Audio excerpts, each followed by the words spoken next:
Ռուսական եւ ուկրաինական բանակները շարունակում են կատաղի պատերազմել Պոկրովսկում։ Սա միակ լուրն է, որ հաստատում է թե Մոսկվան, թե Կիևը։ Կողմերի պաշտոնական հաղորդագրությունները խիստ հակասական են։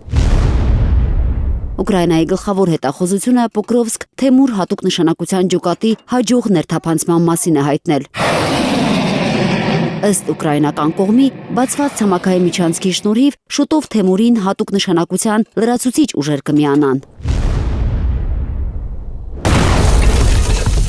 Ռոդինսկոյայի ծայրամասում ուկրաինական 14-րդ բրիգադի դիրքերը հողին հավասարեցնելու համար ռուսները ավիառումբեր են օգտագործում։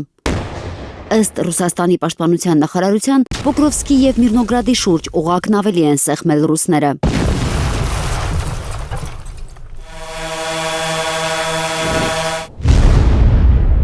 Ռուսները նաև այս կադրերն են հրապարակել եւ ուկրաինացիներին մեղադրել խաղաղ բնակչությանը թիրախավորելու համար։ Ըստ ռուսական կողմի, ուկրաինական անօդաչուն հարվածում է սպիտակ դրոշով շարժվող քաղաքացիական անձանց Կուպյանսկի մոտակայքում ռուսական բանակի դիրքերի ճանապարհին։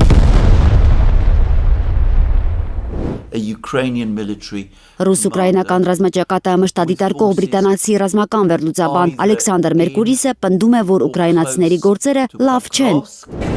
Նրա խոսքով, առաջին անգամ Ուկրաինայի նախագահի հրամանը հրաժարվել է կատարել նրա ազինուժի գլխավոր հրամանատարը։ Ալեքսանդր Սիրսկին անհնար է համարել Դոնեցկում հակագրոհի անցնելու Զելենսկիի պահանջը։ Մերկուրիսը համոզված է, եթե ռուսները գրավեն Պոկրովսկը, կկոտրեն Ուկրաինայի արդեն խախուտ պաշտպանությունը։ Այս ֆոնին Զելենսկին ըստ էության սպառազինության բարտերային ծրագրի մասին է հայտարարել։ Արևմտյան հրթիռների ու հոբ համակարգերի դիմաց Ուկրաինան պատրաստ է ռազմածովային անօդաչուներ ու հրետանային համակարգեր արտահանել, զենքի համատեղ արտադրության գրասենյակներ բացել առայժմ Բերլինում ու Կոպենհագենում։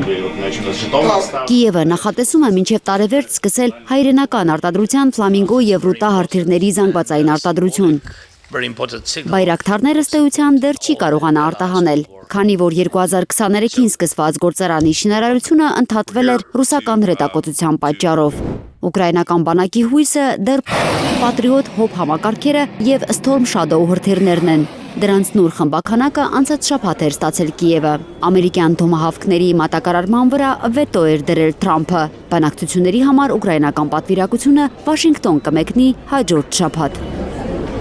Ծովինար Բարխուդարյան, Անի Ղանդիլյան, Հայլուր։